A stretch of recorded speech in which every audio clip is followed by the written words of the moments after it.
Bienvenue dans notre émission Littérature en Corrèze. Aujourd'hui, nous avons le plaisir d'accueillir une personnalité du monde théâtral briviste, Monsieur Robert Birou. Bonjour Robert. Bonjour Pascal. Donc nous vous accueillons dans notre émission afin que vous puissiez nous présenter votre recueil paru aux éditions du Lavoir Saint-Martin qui s'appelle Poésie imparfaite. Quelques mots sur les éditions du Lavoir Saint-Martin. Les éditions du Lavoir Saint-Martin ont été créées par Madame Marie-Noëlle Reyes-Chabrerie en 2010. Elles sont situées à Paris et elles ont à cœur de promouvoir la littérature, la poésie, le roman. Et leur nom vient d'une source gallo-romaine à Branceil, village d'où est originaire Madame Reyes-Chabrerie. Notons également la présence d'une directrice littéraire, Madame Annie Ballara. Donc ces deux dames que vous avez rencontrées sont vraiment, on peut dire, des perfectionnistes. Elles ont à cœur de produire des livres qui sont des objets d'art, car il suffit d'aller sur le site des éditions du Lavoir Saint-Martin, dont l'adresse s'affichera sur l'écran, pour découvrir quelques livres, donc les sonnets de Jean-Pic de la Mirandole, Sextine de François Pétrarque, Vivre est un rêve, chanson dédiée à Benjamin de François Turneur. C'est un honneur, Robert Birou, d'avoir son livre de poésie publié dans cette prestigieuse maison d'édition. C'est vrai, on se sent en bonne compagnie quand on regarde un peu les titres et les auteurs qui y ont été publiés. Oui. Alors ce titre, Robert, d'où vient-il? Pourquoi Poésie imparfaite? Il y a une vingtaine d'années, j'ai fait un voyage au Portugal et j'ai visité le monastère de Bataia. J'ai été frappé, séduit par les capellas imperfeitas, en portugais.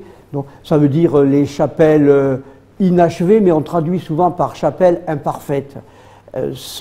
Effectivement, elles n'ont pas été terminées et donc elles ouvrent sur le ciel. Et quand j'ai cherché récemment donc, un titre pour mon recueil de poèmes, j'ai pensé à ces chapelles. Et je me suis dit que cette ouverture sur le ciel, c'était une invitation à regarder vers le haut, l'azur, l'azur, l'azur, l'azur, comme aurait dit Stéphane Mallarmé, par exemple.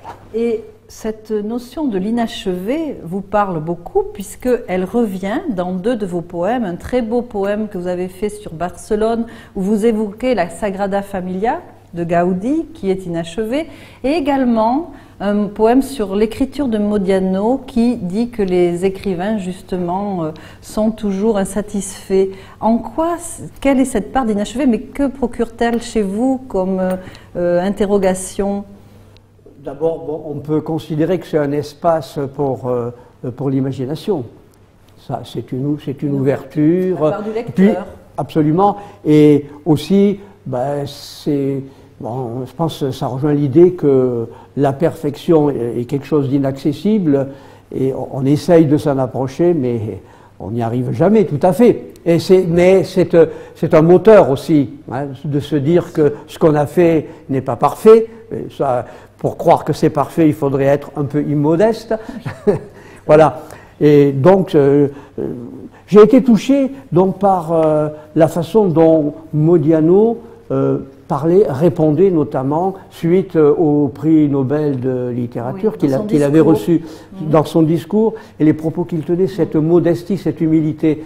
Et donc j'ai eu envie d'écrire quelque chose à ce sujet-là. Je l'ai trouvé extrêmement modeste. Il parle dans son discours, effectivement, de quelque chose d'inaccompli. Peut-être pourriez-vous nous lire ce passage du poème, justement, sur Modiano, et nous lire aussi un petit extrait du poème sur Barcelone, ce qui permettrait de comprendre ce parallèle sur l'inachevé dans ces deux poèmes. Alors, voici pour le poème que j'ai intitulé « Une musique de l'absence » ou « La musique Modiano ». Dans ces quartiers où l'on s'avance sur les traces de votre enfance, on peut se perdre à tout moment parmi les entrelacs du temps, quand le présent et le passé font d'incessants chassés-croisés. Un peu plus loin, je dis ceci. Quand vous parlez, vous hésitez, un peu comme si vous étiez en quête d'une vérité qui se dérobe sous les mots. Vous n'avez pas le verbe haut, vous ne cherchez que le mot juste, juste le mot pour dire vrai. Vous paraissez dans cette lutte que vous livrez aux apparences, parfois perdues, et les silences qui ralentissent vos propos nous inclineraient à penser que ce sont peut-être les mots qui se dérobent en présence d'une improbable vérité. Voilà. Et pour celui de Barcelone, donc, si vous pouvez nous lire sur la Sagrada Familia également. Voilà, donc j'imagine Barcelone à mes pieds, enfin au loin, dans le lointain, vu depuis le Tibidabo, où d'ailleurs je ne suis pas monté. Et donc j'aperçois la Sagrada Familia. Et mon regard là-bas cherche au-dessus des toits dans un halo où tremble le frisson du sacré, les pinacles de la Sagrada Familia. Cette église imparfaite et sa forêt de flèches que je devine au loin dans la brume sont la trace du formidable élan que Gaudi a rêvé, un envol vers le ciel toujours inachevé. Merci. C'est vraiment important de mettre les mots et puis de prendre la mesure de la musicalité de vos textes, de vos poésies. Et aussi, on pourrait évoquer quels sont les contextes qui président à la création d'un poème. Je pense notamment à celui de la Corse et à d'autres encore. Est-ce qu'à chaque fois, il n'y a pas un déclencheur, et particulièrement pour celui de la Corse, donc c'était lié à la danse, et vous avez toujours cette interaction entre les arts. Pouvez-vous nous expliquer justement? Oui, il peut y avoir des circonstances diverses qui déclenchent l'envie d'écrire un texte. Pour la Corse, c'était en somme pour répondre à une demande de la directrice du New Dance Studio, Françoise Cans. Elle avait un ballet sur la Corse et elle souhaitait qu'une comédienne évolue au milieu des danseuses en disant des textes sur la Corse. Donc elle m'a demandé de chercher des textes sur la Corse et comme j'étais allé en Corse peu de temps auparavant, plutôt que de chercher ces textes, j'ai préféré en écrire un qui a été d'ailleurs dit par Michel, mon épouse, qui évoluait donc au milieu des... Comme une allégorie de la Corse. Et effectivement, elle parle... elle est la Corse, c'est donc un personnage allégorique. Voilà. Donc vos sources voilà pour la Corse. Sinon, j'ai écrit aussi un poème intitulé La chaise d'Almaïde, qui répondait à des circonstances aussi, dans la mesure où à Mérignac-Lantour, mon village d'origine, il y avait des rencontres avec un thème donné chaque année. Et cette année-là, le thème c'était les chaises. On nous demandait de proposer pour une exposition des chaises qui avaient une histoire, et donc j'ai écrit ce poème dans le cas pour ça. Voilà.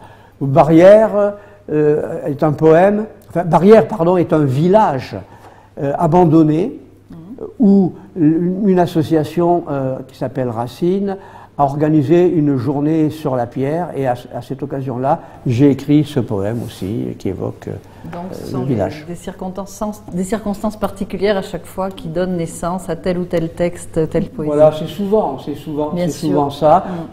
Voilà. Mais il peut y avoir des choses il peut y avoir aussi des choses beaucoup plus personnelles et beaucoup plus intime quelquefois aussi. Dans l'enfance, Mérignac-Lantour est un village, donc vous parlez d'une procession pour une incantation à la pluie, celui-ci est magnifique, où votre grand-père donc part en procession dans le village. Donc on imagine que cette enfance a marqué de son empreinte votre âme d'enfant et qu'elle vous a donné de la matière pour polir les mots et pour les rendre justement à nous lecteurs et nous faire partager ces émotions. Oui, parce qu'on m'avait raconté cette anecdote. Mon grand-père était chantre et il y a une source, une fontaine à Bonnefond qui est réputée donc miraculeuse. Donc si on y va en procession, en temps de sécheresse, elle amène la pluie. Et alors on me racontait qu'effectivement une fois, mon grand-père en procession avec le curé, etc., y était allé, et que ça avait très bien fonctionné, puisqu'au retour, le chapeau de mon grand-père était plein d'eau. Voilà. Donc ce sont des poèmes avec des veines, on peut dire, des sentiments, et il y a aussi la poésie plus militante, et il y a un de vos poèmes donc, qui m'a touchée à la lumière des événements, bien sûr, des attentats qui ont eu lieu à Paris, cette barbarie qui a ému la France entière, et ce poème s'appelle L'étranger, et c'est le poème qui invoque la peur de l'autre, et il a un écho tout particulier justement en ce moment. Est-ce que pour vous la poésie est un acte militant et vous permet aussi de dénoncer des choses qui vous révoltent? Oui, c'est aussi effectivement une source d'inspiration, et dans le cas, effectivement, c'était la situation des immigrés, des travailleurs immigrés, séparés de leur famille, dont j'ai parlé. Ce poème, d'ailleurs, il a été écrit à partir d'une musique préexistante. C'était destiné à être une chanson, L'étranger. Vous dénoncez également les dictateurs. Il y a l'ombre de Franco qui plane avec la guerre d'Espagne, et on sent bien sûr que à chaque fois c'est le Robert révolté, le Robert qui prend à cœur tous les événements du monde, les tragédies. Et pensez-vous qu'aujourd'hui tout ce qu'il se passe pour les jeunes, justement, est-ce qu'ils ne vont pas entrer en résistance? Est-ce que ça ne va pas créer peut-être beaucoup d'émotions qui produira aussi des textes? Et est-ce qu'à chaque fois qu'il y a eu la guerre, comme on peut penser à Aragon qui a écrit un très beau poème pendant la guerre sur Paris, est-ce que ça va engendrer sûrement beaucoup de mouvements? Et est-ce que la résistance de la poésie va être peut-être plus accrue encore? Oui, je pense, et puis on le voit déjà suite aux récents attentats à Paris. Il y a des textes, qui sont sortis, dont certains sont très beaux, d'ailleurs très émouvants. Oui. Et c'est vrai que les périodes difficiles engendrent souvent aussi une inspiration. La poésie de la résistance, par exemple. Diderot disait quelque chose aussi à ce propos sur les périodes de troubles.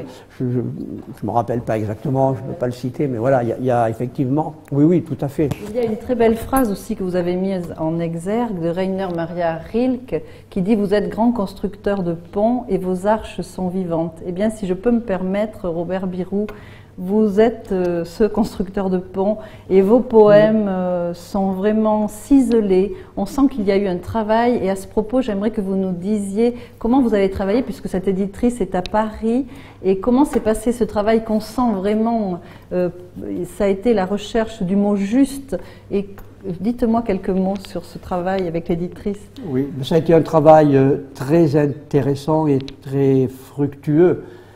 Bon, parce qu'effectivement, j'ai senti une exigence, et il est arrivé qu'on me demande de revoir, c'est normal, certains passages, et effectivement, en général, c'était les passages dont je ne me sentais pas d'ailleurs complètement satisfait, et donc ça m'a stimulé pour y revenir. Oui, ça a été un travail très fructueux, en même temps beaucoup d'exigence et d'ouverture, car au fond, finalement, c'était l'auteur qui avait quand même le dernier mot, et un auteur, il aime bien avoir le dernier mot quand même. C'est vrai.